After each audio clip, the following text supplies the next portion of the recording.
Good afternoon बच्चों। अब आज हम लोग जो फर्स्ट इंट्रोडक्टरी क्लास हमने ली थी आपकी, जिसमें हमने आपको बेसिक्स बताए थे सिलेबस के बारे में, एज वेल एज थोड़ा सा methods of assessing nutritional status बताया था।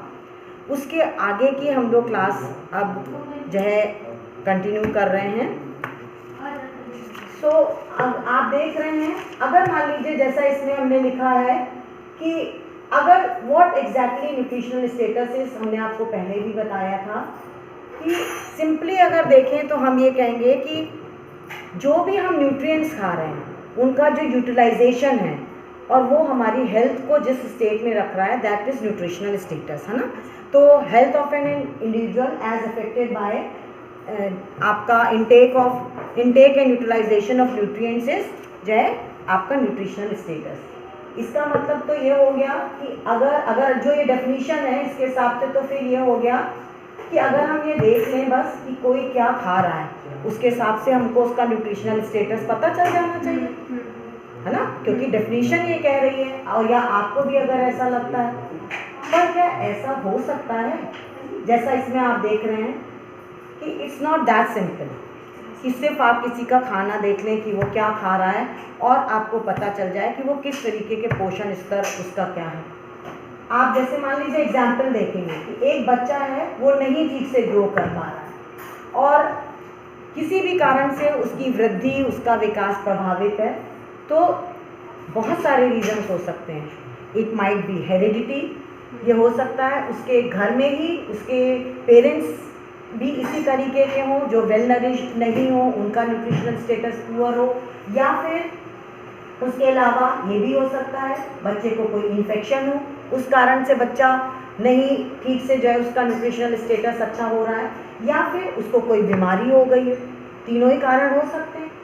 तो इसका मतलब क्या हो गया कि no only taking into consideration food, कि सिर्फ आप ये सोचें कि वो क्या खा रहा है, ये देख करके आपको न्यूट्रिशनल स्टेटस पता चल जाएगा, ऐसा नहीं है।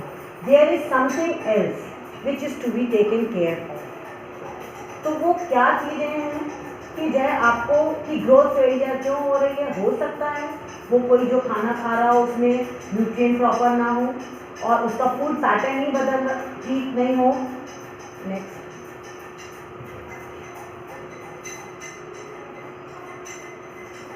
आगे करिए।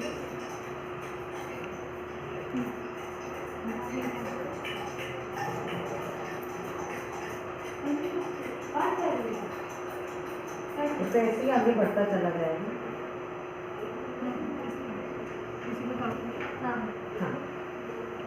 ठीक, तो आप सिर्फ इसका मतलब क्या है, जो हम बता रहे थे कि इन्फेक्शन हो सकता है, हेरिडिटी हो सकता है, तो आपको बहुत सारी चीज़ें हैं जैसे हमने इसमें बताई हैं आपको कि you have to put together information about the type of illness if any, including the observable sign of ill health the child is suffering from.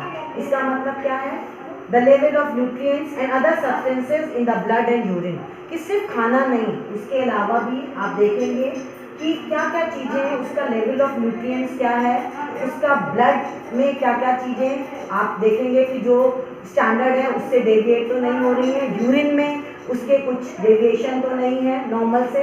तो ये आप उसका क्या फूड कंजम्पशन का पैटर्न है, सब कुछ आप देखेंगे, तब आप कंक्लूजन पे आ पाएंगे कि उसका न्यूट्रिशनल स्टेटस क्या है। तो कोई भी न्यूट्रिशनल स्टेटस को जानने के लिए आपको यू शुड नो ABCD। आप कोई भी चीज़ जब आप तभी लिख सकते हैं ना, कोई अगर हम आपसे कहें पोएट्री आप लिखिए, पोएट्री आप कब लिख सकते हैं, जब आपको ABCD आती हो। Same goes with nutritional status also, आपको उसकी ABCD पता होनी चाहिए। ABCD ये क्या है, पहला A anthropometry, B biochemical and biophysical investigation, C is clinical examination and D is dietary survey. तो वो अभी आप ऐसे पढ़ते थे, अब हम उसको कह रहे हैं ABCD ऑफ न्यूट्रिशनल स्टेटस। तो सबसे पहले उसमें आता है A, that is anthropometric measurement. Next anthropometric measurements आपको पता ही है कि क्या होते हैं, कि आपको बेसिकली शारीरिक माप, आपकी क्या है, उस बॉडी की, उसमें आपका वेट फॉर एज क्या है, हाइट फॉर एज क्या है, ये सारी चीज़ें आप एक साथ देख रहे होते हैं। आप चेस्ट सर्कमफ्रेंस देख रहे होते हैं, आप मिड आर्म सर्कमफ्रेंस देख रहे होते हैं, आप वेट फॉर हाइट देख रहे होते हैं।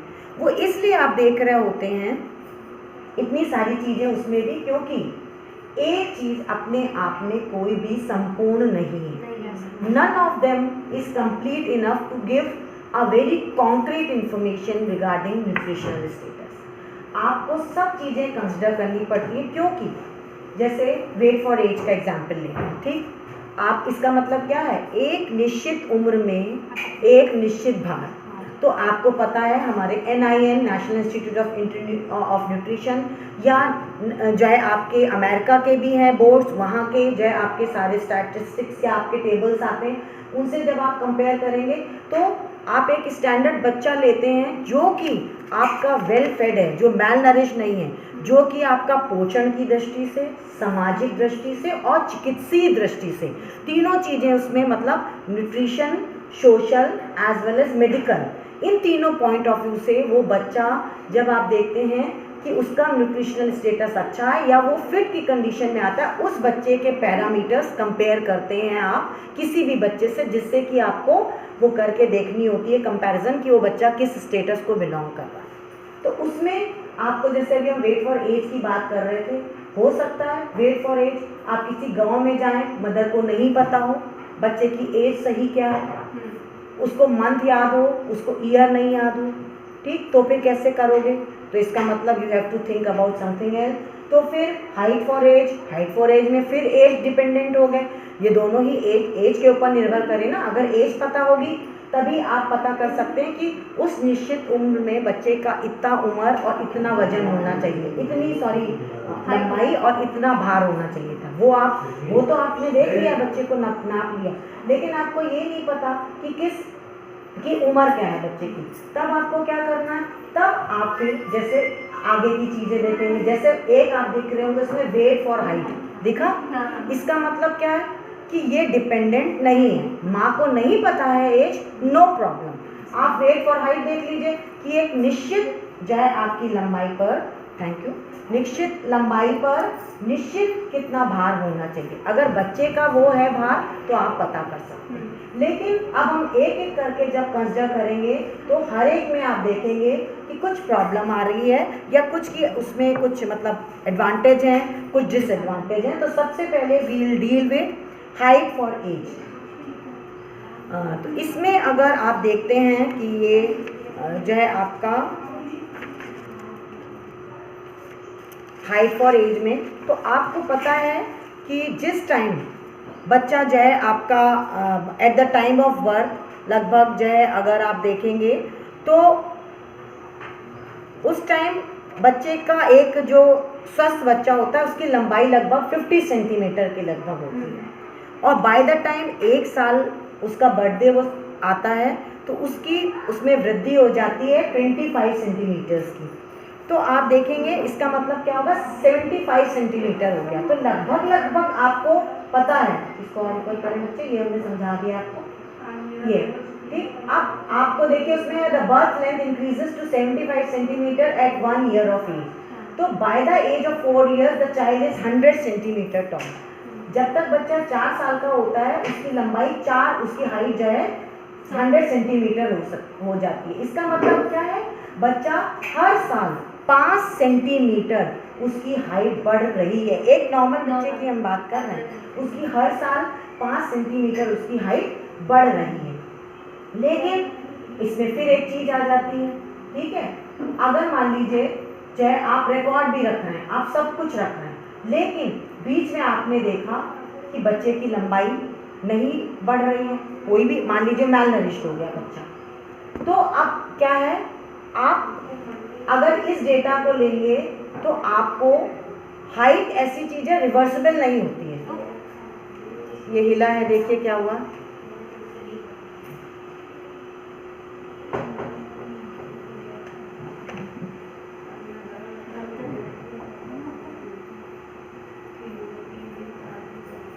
मैम को बुलाओ, बीच में इसको स्टॉप कर। बता रहे थे कि अगर इस तरीके से हम देखें तो इसका मतलब हर साल बच्चा 5 सेंटीमीटर उसकी हाइट बढ़ रही है, ठीक है। लेकिन हम आपको ये बता रहे थे इसमें एक प्रॉब्लम ये आ जाती है कि हाइट कोई अगर मान लीजिए मैल न्यूट्रिशन हो भी रहा है, आप इसलिए नहीं पता चल पाएगा आपको कि आपको इसलिए नहीं पता चल पाएगा क्योंकि कोई ऐसा तो है नहीं हाइट घटना शुरू हो जाएगी। बच्चा मान लीजिए नहीं ठीक से खाना खा रहा है, उसका पोषण स्तर ठीक नहीं है, लेकिन हाइट तो घटेगी नहीं, तो आपको कैसे पता चलेगा कि बच्चा इस स्पैन में मैल नरिश था?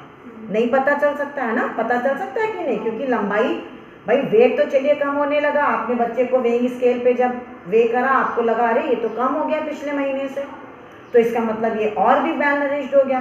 पर जब आप अगर हाइट है तो हाइट तो जहाँ पर थी वहीं रुक जाएगी, तो हाइट को आप इस तरीके का इंडिकेटर नहीं मान सकते हैं कि आप उसके ऊपर टोटली रिलाई कर दें, क्योंकि height does not decrease and therefore can not indicate a deterioration of in health, क्योंकि हमने जैसा आपको बताया कि हाइट कम नहीं होगी, बच्चा मैल नरिश्ड होगा तब भी। Height for age therefore only a measure of long duration malnutrition. इसका मतलब ये है सिर्फ बच्चा हाइट फॉर एज वाला अगर इंडिकेटर आप मान रहे हैं तो सिर्फ उसको आप लॉन्ग ड्यूरेशन मैल न्यूट्रिशन में ही आप पता कर सकते हैं, क्योंकि जब आप देखेंगे कि बच्चे की हाइट तो इतने दिन से यही चल रही है, तो इसका मतलब कहीं कोई फॉल्ट हो रही है, बच्चे को ठीक से डाइट नहीं मिल रही है, तभी बच्चा नहीं लंबाई पकड़ पा रहा है, तब आप उसको यूज़ करेंगे। इसलिए आपको उसका ध्यान रखना पड़ेगा। और हाइट फॉर एज आपकी ये दिखाती है स्टनिंग मीन्स आप बच्चा स्टंटेड हो रहा है, मतलब उसकी ग्रोथ प्रॉपर नहीं हो रही है और क्रोनिक मैल न्यूट्रिशन से वो सफ़र कर रहा है।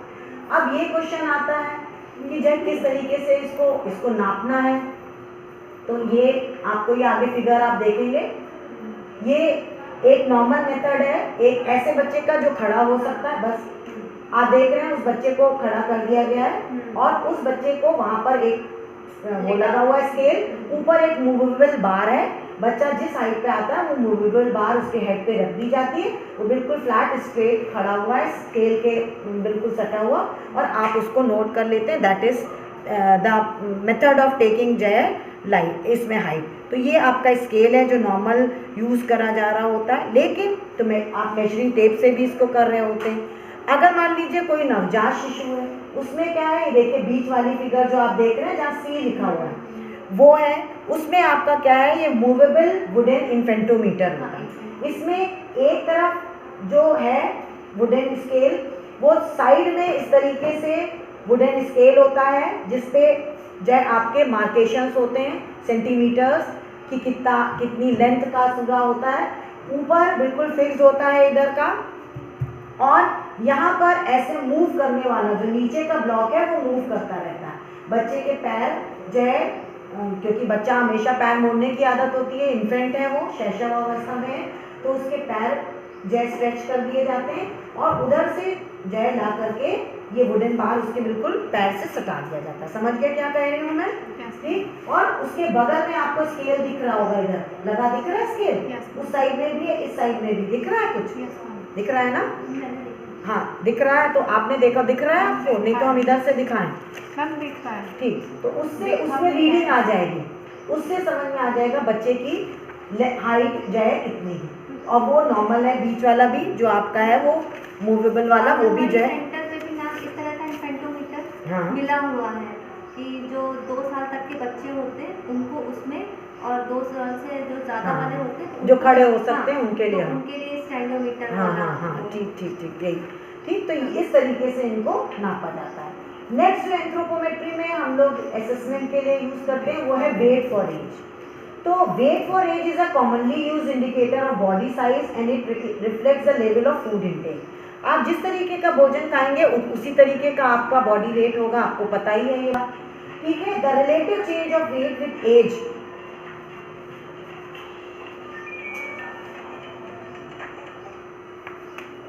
जो रिलेटिव इसमें चेंज ऑफ वेट है with age is more rapid than that of height and is much more sensitive to changes in the growth pattern of the individual। ठीक, तो अब ये है जो चेंज आ रहा है एज के साथ,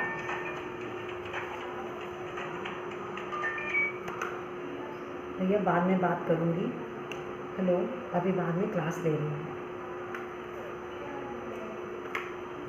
ये जो है आपका, इसमें आपको क्या, ये ज़्यादा सेंसिटिव होता है हाइट के कंपैरिजन में, क्योंकि तुरंत का तुरंत आपको पता चलता है। अगर मान लीजिए बच्चा नहीं ठीक से खा रहा है, उसका जो न्यूट्रिशनल स्टेटस है वो गड़बड़ा रहा है, तो तुरंत आप उसको जैसे ही वेइंग स्केल पे खड़ा करेंगे, पिछले महीने अगर मान लीजिए वो 10 किलो का था, अब 8 किलो का आपको दिख रहा है, तो तुरंत आप समझ जाएंगे there is a problem somewhere with the food intake. वो जो खाना ले रहा है वो प्रॉपर नहीं मिल रहा है उसको, उसकी ग्रोथ और डेवलपमेंट के रिक्वायरमेंट जो उसकी न्यूट्रिएंट्स की है उसके अनुसार उसको नहीं मिल रहा है। तो इसलिए आपको तुरंत ही वेट और एज से पता चल जाता है, वो सेंसिटिव होता है। और it should be recorded regularly if there is a regular gain in weight। और लगातार अगर आप देख रहे हैं, एक महीने, आज आपने 1 तारीख को लिया, जनवरी की 1 तारीख को लिया, आप देख रहे हैं लगातार उसका ग्राफ ऊपर जा रहा है, ग्रोथ चार्ट। इट मीन्स कि बच्चा जो खा रहा है बिल्कुल ठीक खा रहा है, उसका न्यूट्रिशनल स्टेटस एकदम परफेक्ट चल रहा है एज पर द रिकॉर्ड। क्योंकि आप क्या करते हैं, अभी हमने बताया कि ऐसे बच्चे, पैरामीटर इनका स्टैंडर्ड एक बच्चा होना चाहिए ना जिससे नापेंगे, तो टेबल्स अवेलेबल हैं हाइट की, कि इस एज पे इतनी हाइट होनी चाहिए, इस एज पे इतना वेट होना चाहिए, तो उस टेबल के अकॉर्डिंग, और उसमें वो कौन से बच्चों का है जो अभी हमने आपको बताया था, जो सोशली, मेडिकली और न्यूट्रिशनली जो बिल्कुल फिट कंडीशन में, उनके कंपैरिजन करके आप देख लेते हैं। और फिर आप देख लेते हैं कि अगर बढ़ रहा है, इसका मतलब बच्चे के, अगर आप ग्रोथ चार्ट प्लॉट करके देखते हैं, पैटर्न ग्रोथ का बिल्कुल नॉर्मल आ रहा है, that means you don't have to worry about the child is having a gala time and he is enjoying his life. उसकी ग्रोथ वैसे चल रही है जैसे उसकी पैटर्न से चलनी चाहिए। Next, a low weight for age is called under. अब बाई चांस अब आता है कि मान लीजिए बच्चे की वेट उतनी नहीं है जितनी होनी चाहिए थी, तो उस दशा में क्या होगा, वो क्या कहलाएगा, अगर उसकी लो वेट है फॉर एज तो वो अंडर वेट कहलाएगा। ये आपको पता ही है, कहेंगे ना कि उसका वजन सामान्य से कम है, जितना होना चाहिए। अब वेट कैसे मेजर करते हैं, उसके लिए हम बीम बैलेंस का इस्तेमाल करते हैं। इसके अलावा सॉल्टर स्केल्स होते हैं। ये देखिए बीम बैलेंस वो है, आपने ये बाजारों में भी देखी होगी, मार्केट में पहली वाली ए वाली जो फिगर है, उसमें बच्चे को नीचे देखिए, वहाँ पर एक नीडल जैसी है, वो वहाँ पर आपके वेट दिखा रहा है केजी में, ऊपर बच्चे को उस बीम पे बैठा दिया जाता है और बच्चे का वेट नीचे जो है आ जाता है। दूसरा है सॉल्टर जो स्केल्स हैं। इस स्केल में समझ लीजिए आप किस तरीके का ये होता है, ये स्केल बेसिकली आपका, जैसे बच्चा वॉकर में होता है ना, वॉकर में उसके दोनों पैर आप डाल देते हैं, बस एग्जैक्टली देखिए वैसा ही है। वॉकर का नीचे वाला पोर्शन है, उसमें बस ऊपर एक आप देखेंगे, एक वहाँ पर लटका हुआ है वेट जिसमें इंडिकेट कर रहा है, और उसमें एक हुक लगा है। बच्चे को उस तरीके के स्केल से उसमें टांग दिया जाता है, वो जो रीडिंग आएगी that will indicate the weight of the child. ठीक है, हाँ, वो थैला मतलब हम आपको जैसे आपका वॉकर में होता है नीचे वाला पोर्शन बीच में जिसमें बच्चे को दोनों पैर इधर उधर, तो बस एग्जैक्टली ये वही है, और बस उसमें ऊपर बच्चे का वेट उसमें आ जाएगा। हाँ बस डाल दिया, वही है। तीसरा मेथड क्या है, तीसरा मेथड है वो बहुत कॉमन सा, तो वो था सेल्टर स्केल कहलाता है, ये वाला। पहला बीम बैलेंस था। तीसरा जो है उसमें क्या करा जाता है, मदर की वेट ले ली जाती है, ठीक। वेइंग स्केल नॉर्मल है जो आपने देखा होगा, सब जगह जो होता है नॉर्मल, मेडिकल क्लिनिक्स में होता है, सब जगह नॉर्मल, हम लोग घरों में भी रखते हैं, जो लोग थोड़े कॉन्शियस होते हैं वो रखते हैं। तो ये आपको क्या है कि आप इसमें मदर को पहले खड़ा कर देते हैं, वेट नोट कर लेते हैं, दोबारा मदर को बच्चे के साथ खड़ा कर देते हैं, वेट नोट, फिर गया। ये वाली लाइट ऑफ कर दें क्या, अगर ये धुंधला दिख रहा है? तुम आप वो जितने भी पीले श्रेणी वाले हाँ, और लाल श्रेणी वाले जो बच्चे होते हैं ना, 4th ग्रेड और 3rd हाँ, ग्रेड वाले, तो वो माताएं ले लेके आती हैं, डिग्रीज ऑफ malnutrition, हाँ, हाँ। उनको सारा राशन भी मिलता है, तो ऐसे ही थैले में लटका के और घड़ी लगा दी जाती है, उसी में ऐसे टांग हाँ, दिया वो देखिए ना ऊपर घड़ी टाइप का ही तो है, सेल्टर स्केल यही होता है। हाँ, और नेक्स्ट अभी हम बता रहे थे जो नॉर्मल इसमें वेइंग है, ये वाली आपको जो पिक्चर दिख रही है, इसमें यही है कि आप जो मदर का वेट ले लीजिए, फिर मदर प्लस बच्चे को खड़ा कर दीजिए, वो नोट कर लीजिए। उसके बाद जो मदर के वेट को जब आप उससे माइनस कर देंगे तो जो वेट निकलेगा वो बच्चे का वेट होगा, तो आपको पता चल जाएगा कि माँ बच्चे का वजन माइनस माँ का वजन, तो वो आपका बच्चे का हो जाएगा। ठीक, अब जो है इसके बाद है आपको लेकिन इसके लिए वेट फॉर एज में यही प्रॉब्लम है कि ये एज डिपेंडेंट है। अगर मदर को एज नहीं पता है तब बड़ी मुश्किल होती है कि किस तरीके से करा जाए, क्योंकि माँ कह रही है 2 साल का, ठीक है, बच्चा वास्तविक रूप से 3 साल का है। आप उसके स्टैंडर्ड 2 साल के बच्चे से नाप रहे हैं, वो आपको बिल्कुल परफेक्ट दिख रहे हैं, पर बच्चा चिड़चिड़ा रहा है, बच्चा रो रहा है लगातार, आप देख रहे हैं बच्चा बिल्कुल स्किनी है, बच्चा मैल नरिश्ड है, लेकिन क्योंकि माँ को ठीक से एज का आइडिया नहीं है तो आप कंपैरिजन नहीं कर सकते हैं, क्योंकि आपके पास जो आंकड़े आएंगे भी वो गलत आएंगे, क्योंकि बच्चा वाकई तो 3 साल का है, उसको और ज़्यादा जो है उसकी ग्रोथ दिखनी चाहिए थी, लेकिन वो नहीं दिख रही है। उस केस में we have to take care of another parameter, that is weight for height, क्योंकि दिस इज एज इंडिपेंडेंट। आपको उम्र माँ को नहीं पता है, माँ पढ़ी लिखी नहीं है, वो नहीं रिकॉल कर पा रही है।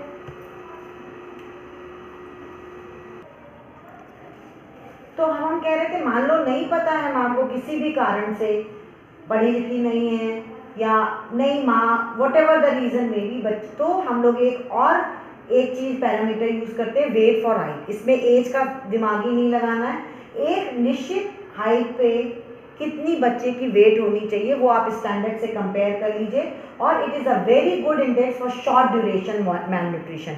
अगर किसी बच्चे को अभी अभी मैल न्यूट्रिशन हुआ, अभी कोई बच्चा कुपोषित हुआ अभी अभी, तो तुरंत आपको पता चल जाएगा, क्योंकि उसकी हाइट और वेट में जो प्रपोर्शन होना चाहिए वो आपको नहीं देखने को मिलेगा। और ये हमने बताया इसमें जो है ये जो मेजरमेंट है ये स्पेशली उस कंडीशंस में बहुत अच्छा है जहाँ पर चाइल्ड हेल्थ सर्विसेज जो है बहुत इजीली फ्रीक्वेंटली अवेलेबल नहीं है, पीरियोडिक मॉनिटरिंग बच्चों की लगातार नहीं हो पा रही है, कभी महीने में एक बार जा कर के आंगनवाड़ी वर्कर गई और ले रही है, तो उस दशा में ये वाला बेटर रहता है आपको इंडिकेटर यूज़ करना।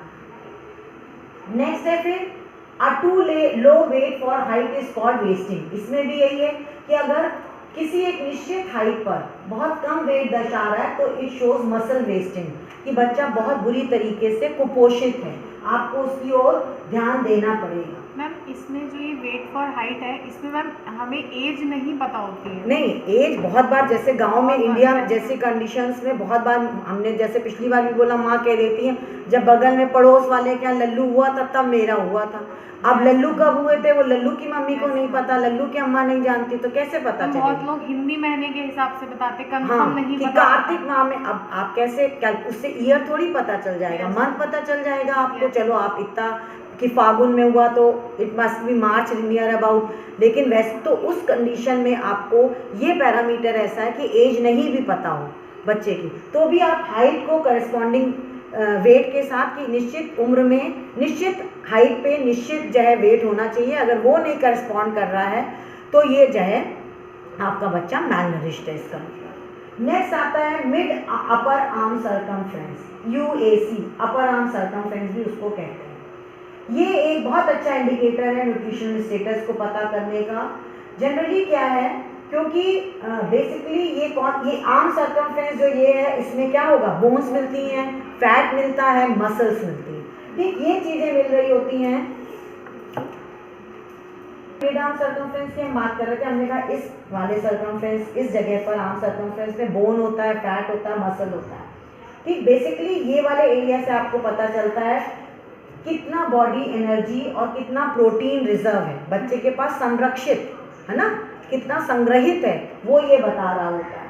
और ये अगर बच्चे को ठीक से भोजन नहीं मिल रहा होता, if he is not getting enough food, then this part is not according to the standard के हिसाब से नहीं होता है, क्योंकि यहाँ पर भी रिजर्व रिड्यूस होने लगते हैं और रिड्यूस आर्म सर्कमफ्रेंस जो है आपका रिड्यूस हो जाता है। क्योंकि आर्म सर्कमफ्रेंस जनरली क्या होता है, जब बच्चा पैदा होता है आप देखते हैं कितना पतला ये वाला ना कलाई, ये वाला बाहाँ का उसका पोर्शन बहुत जो है उसका पतला होता है, लेकिन 1 से 5 साल के बीच में बहुत ज़्यादा वो चेंज नहीं करता है, लगभग एक तरीके से कॉन्स्टेंटली चल रहा होता है। बच्चे का ये नहीं होता कि 5 साल तक ये बहुत मोटा हो गया ये वाला एरिया, जैसे कि वेट फॉर हाइट में होता है। इसका ये एडवांटेज होता है कि आपको बच्चे की एज नहीं पता हो तो भी कोई, ये भी एज इंडिपेंडेंट है, इसमें आपको उम्र नहीं पता हो तब भी एकदम ठीक रहता है। और हम इस एजम्पशन से चल रहे होते हैं कि 1 to 5 ईयर्स के बीच में जब बच्चा 1 से 5 साल तक का है तो लगभग उसका 15 से 16 सेंटीमीटर जब आप नापें टेप से, तो ये मिड आर्म सर्कमफ्रेंस उसका 15 से 16 सेंटीमीटर आना चाहिए। और इसमें अगर कोई रिडक्शन है तो इसका मतलब है कि बच्चा एडवांस जो है उसका जो है उसमें कोई प्रॉब्लम जो है मैल न्यूट्रिशन की चल रही है। ये फील्ड सिचुएशंस में बहुत अच्छा होता है जब आप वेइंग स्केल नहीं ले जा सकते। मान लीजिए हमने आपको कहा कि आप गाँव में जाइए और सब बच्चों का, या आप अपने थीसिस में कोई ऐसा टॉपिक लेते हैं जिसमें आपको न्यूट्रिशनल स्टेटस देखना है, तो उसमें अगर आपके लिए रोज़ कहीं इंटीरियर में जाना है जहाँ आपको पैदल भी चल के जाना है, तो इतनी बड़ी वेइंग स्केल आप ले करके नहीं जा सकते हैं। इसमें जो आप टेप यूज़ करते हैं वो छोटा सा होता है, आपके पर्स में आ जाएगा, आप उसको आराम से ले जा सकते हैं। तो that way is very beneficial. पहली चीज़ एज इंडिपेंडेंट है, एज बच्चे की नहीं पता हो कोई फ़र्क नहीं पड़ता है। दूसरी चीज़ इसका क्या फ़ायदा है कि आपको कोई बहुत बड़ा स्केल नहीं लेके जाना है, जहाँ पर वेइंग स्केल इम्प्रैक्टिकल हो जाता है आपके लिए ले जाना। आप इसको ले जा सकते हैं आसानी से स्टूल को, और इससे जो है आप देख सकते हैं, असेस कर सकते हैं कि बच्चा किस स्टेट में। नेक्स्ट, ठीक, अब जो है आप देखिए ये एक, इसके लिए एक स्पेशल टेप आता है, सकीज टेप उसको कहते हैं। उसमें क्या होता है, जो अभी डिग्री नापने के लिए होता है, वो बेसिकली जैसे हम लोगों की लाइट होती है, ट्रैफिक लाइट, इसमें लाल, पीली, हरा, ये 3 होते हैं। लाल मतलब खतरा, रुको, ठीक, पीली मीन्स ठीक तैयार हो जाओ, और हरी means okay fine you can go. Same exactly उसी पैटर्न पे एक सकीज टेप होता है, ये जो दिखाया है। इसमें कितना एरिया, एक एरिया लाल होता है, उसके बाद येलो, देन ग्रीन, अभी बस इफ। अच्छा, अब क्या है कि रेड मीन्स बच्चा बहुत बुरी तरीके से मैलनरिश्ड है, बहुत ज़्यादा कुपोषित है। अगर लाल के सामने जब आपने नापा, ठीक, तो लाल के सामने अगर पीला हिस्सा आया, मतलब अगर बच्चा बहुत, उसकी बाँह पतली होगी, तो अगर मान लीजिए इतना हिस्सा लाल है, ठीक, तो पूरा इतने ही लाल वाले ही तो पूरे हिस्से में बच्चे की ये नप जाएगी, तो इसका मतलब बच्चा बहुत सीवियरली मैलनरिश्ड है। आपको ध्यान देना पड़ेगा। Additional calories, additional protein is to be given. If red end of the tape comes opposite to yellow, अगर जो इतना अगर रेड था उसके बाद इतना अगर येलो है, तो अगर बच्चे का इतना एरिया है तो इतना आया, तो इसका मतलब येलो से कोइंसाइड करा। समझ रहे हो ना मेरी बात को? तो इसका मतलब ये मॉडरेटली मैलनरिश्ड है बच्चा। If the red end of the tape, red देखिए उसमें है, strip comes in red itself, वो तो हो गया severely malnourished का। और अगर red comes opposite to green, it indicates that the child is normal, healthy and getting enough food. Keep feeding the child enough food. ठीक, अगर red के against green आ गया, तो इसका मतलब green का मतलब ही है go, कोई दिक्कत नहीं। तो इसका मतलब है जैसा खा रहा है वैसे ही खिलाइए उसको, वो ठीक से प्रॉपर खा रहा है। अगर सकीज टेप पे रेड के अगेंस्ट येलो आया, बच्चा मॉडरेटली मैलनरिश्ड है। The child needs more food every day, उसको और फूड की जरूरत है। Give supplementary nutrition which gives 300 kilo calories and 8 to 10 grams of protein to the child. Weigh this child every month. आप देखते हैं मिड डे मील प्रोग्राम चल रहे होते हैं सरकार के, सरकार उसमें गांव में, स्कूलों में। ठीक, तो बच्चों आपने देखा ये जो टेप था उसमें यही हो जाता है कि आपको अगर ये आ गया कि रेड एंड कम्स अगेंस्ट जो है क्या बोलते हैं ग्रीन, तो आपको जैसा हमने बताया कि इट मीन्स कि the child is getting enough food, आपको बहुत ज़्यादा उसमें अब पेंस नहीं लेने हैं। Keep on feeding him the way it is going, कि जैसे चल रहा है वैसे ही चलाइए, बस बी कॉशियस। बाकी में ये है कि आपको अगर वो रेड का जो है येलो के अगेंस्ट आता है तो आपको ये देखना है सप्लीमेंट्री फूड देना है उसको, और इसमें अगर रेड अगेंस्ट रेड आता है तो सीवियरली मैलनरिश्ड है, उसमें जो है आपको फीड उसको प्रॉपरली देनी है, हर थोड़ी देर में 5 से 6 बार देनी है, थोड़े थोड़े अमाउंट में देनी है, और हर महीने उसका वेट लेते रहिए। और हेल्थ स्टाफ जो जैसे गवर्नमेंट जिनको रखती है उनको जो है आप, चाहे वो आंगनवाड़ी वर्कर्स हों, चाहे वो प्राइमरी हेल्थ सेंटर्स के डॉक्टर्स हों, उनको आप लेकर के उनकी मदद से जो है बच्चे को मॉनिटर कर सकते हैं। इसके अलावा जो है अब आपका ये आता है कि ये टेप है, इसकी यूटिलिटी इसलिए क्योंकि आसानी से बहुत कहीं भी चल ले करके जा सकते हैं। सरकार की जितनी भी स्कीम्स चल रही हैं, चाहे वो integrated child development service scheme हो या कोई भी NGO वगैरह भी हो या स्टूडेंट्स भी जो इस तरीके का कोई रिसर्च कर रहे होते हैं, वो इस तरीके के टेप का इस्तेमाल करते हैं क्योंकि उनके लिए बहुत आसानी होती है। It is easy to carry और आसानी से उसको पढ़ना भी बहुत आसान होता है। तो कुल मिला के अभी हम लोग ने एंथ्रोपोमेट्री के अंतर्गत जो है हाइट, वेट, इस तरीके की चीज़ों को देखा था, मिड आर्म सरकमफ्रेंस, और कुछ एक दो चीज़ें हैं जो हम एंथ्रोपोमेट्री के अंतर्गत देखते हैं। उसमें आता है हेड सरकमफ्रेंस और chest circumference. Head circumference mainly जो है आपके ब्रेन साइज़ के बारे में इंडिकेट कर रहा होता है। और जब आप देखते हैं कि बच्चा जब जिस टाइम पैदा होता है उसका जो है हेड है, जो उसकी खोपड़ी है, वो कंपैरेटिवली सबसे बड़ी होती है in comparison to the whole of the body. Head circumference increase करता है शुरू के फर्स्ट 6 मंथ्स बहुत ज़्यादा, उसके बाद वो डिक्रीज़ करता है, मतलब इतने फास्ट उससे पेस से नहीं इंक्रीज़ करता है। ब्रेन साइज़ जो है उसकी वो वेरी करती है न्यूट्रिशनल स्टेटस के साथ। और head circumference is slightly affected especially in the second year of life in protein energy malnutrition. अगर कोई तरीके का प्रोटीन ऊर्जा कुपोषण है तो हेड सरकमफ्रेंस सेकेंड ईयर, जब बच्चा दूसरे साल में होगा अपने लाइफ के, तब वो अफेक्टेड हो जाता है, उसका साइज़ जो है उसके। इसलिए जो है हमें आप जब भी अगर हेड सरकमफ्रेंस जो है उसका ले रहे हैं into consideration for assessment, it is a good indicator of nutritional status. और इसको जो है आपको कैसे मेजर करना है, ऑर्डिनरी मेजरिंग टेप जो कि स्ट्रेचेबल हो और जो है आपका स्टील या फाइबर ग्लास का बना हुआ हो, तो वो जो है आपका इस्तेमाल किया जा रहा होता है और आसानी से इससे मेजरमेंट जिससे लिया जा सकता हो। फिर है चेस्ट सरकमफ्रेंस, जो है ये भी एक प्रैक्टिकल और यूज़फुल इंडिकेटर है ग्रोथ का। और जो है क्या बोलते हैं, आपका सेकेंड और थर्ड ईयर ऑफ लाइफ में जब आप बच्चा 2 साल का या 3 साल का है तब आप इसका इस्तेमाल कर रहे होते हैं। और ये देखिए पिक्चर्स में जैसा आपको दिखा रहे हैं उसमें देखिए कान के ऊपर से कैसे जो है हेड सरकमफ्रेंस ले रहे हैं और इसमें चेस्ट सरकमफ्रेंस किस तरीके से अंडर आर्म से जो है ले जाते हुए उसका मेजर कर रहे होते हैं।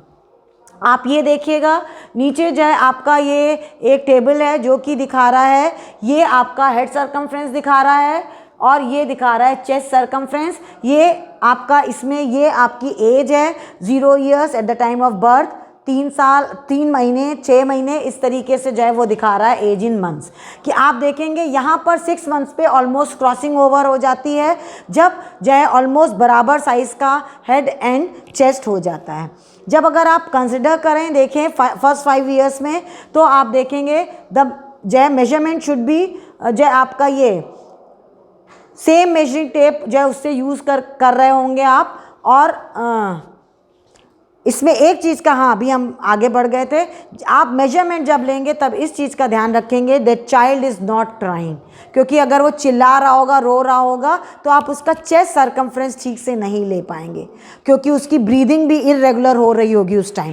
तो इसलिए इस चीज़ का आपको ध्यान रखना है कि आप ऐसा नहीं करें।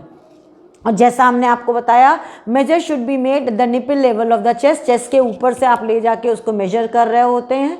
और जय क्या बोलते हैं, बस उसको बच्चा जब रो रहा है तब नहीं उसका आपको लेना है। फिर आता है स्किन फोल्ड थिकनेस, इसको ऊपर करें थोड़ा, आप देखेंगे एक कैलिपर्स आते हैं, जनरली ये सबक्यूटेनियस फैट को जो है ये आपके दिखा रहे होते हैं। ये जो आपका ये है सबक्यूटेनियस फैट, ये यहाँ पर जो वसी उत्तक हैं इनको मेजर कर रहा होता है, इसलिए ये दिखाता है फैट रिजर्व आपकी बॉडी में कितना जो है वसा जो है आपकी संग्रहित है।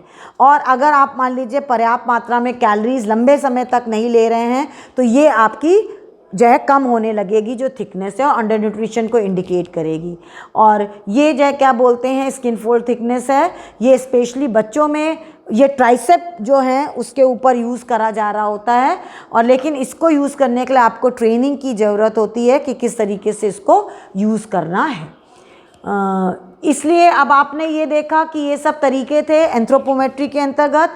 इसके बाद वैसे तो बी आता है, ABCD में अगर देखें तो बायोकेमिकल आना चाहिए, लेकिन हम पहले क्लिनिकल मेथड, क्योंकि क्लिनिकल मेथड भी आंखों से जो दिखने वाले साक्षात रूप से लक्षण जो आपको बच्चे को किसी चीज़ की डेफिशिएंसी से होते हैं वो दिख रहे होते हैं, उसकी स्किन, उसकी आई, उसकी जो नेल्स, उसके हेयर, उससे आप पहचानने की कोशिश कर रहे होते हैं। ये भी बहुत ज़्यादा यूज़ करा जा रहा होता है तरीका न्यूट्रिशनल स्टेटस को एसेस करने का, क्योंकि इसमें जो है सिंपलेस्ट तरीका होता है और सिर्फ ये आप देख रहे होते हैं कि जो साधारण जैसे सिम्टम है उससे कोई डिफरेंस है क्या, और अगर ऐसा है तो कोई जो इसका मतलब डेफिशिएंसी है। अगर आप देख रहे हैं कि बाइटॉट स्पॉट आपको आँख में दिख रहे हैं कि छोटे से तिकोने ग्रे कलर के वो स्पॉट्स होते हैं जो आँखों में कोने की तरफ होते हैं, वो आपके विटामिन ए की डेफिशिएंसी के कारण होते हैं। या बच्चे में नाइट ब्लाइंडनेस, रतौंधी देखने को मिल रही है तो भी विटामिन ए की कमी के कारण।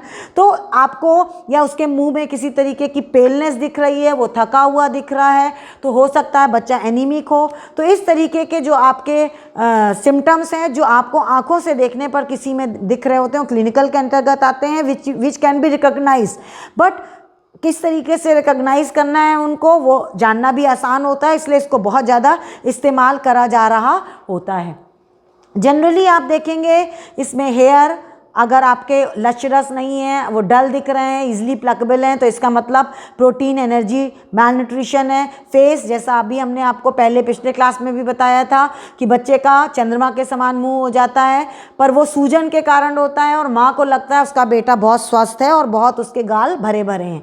आइज़ में भी ऐसे ही है कि जो है आपको ज़ीरोफ्थैल्मिया दिखेगा, आपको जो है क्या बोलते हैं आँखों में मॉइस्चर नहीं दिखेगा, जैसे जो टीयर ग्लैंड्स जो है आपकी जो आँखों को नम रखती हैं, मॉइस्ट रखती हैं, वो आपको लगेगा शुष्क सी दिख रही हैं। लिप्स में आप देखेंगे कि जो है फटे हुए हैं, कोने उसके फटे हैं, चिलोसिस हो रहा है।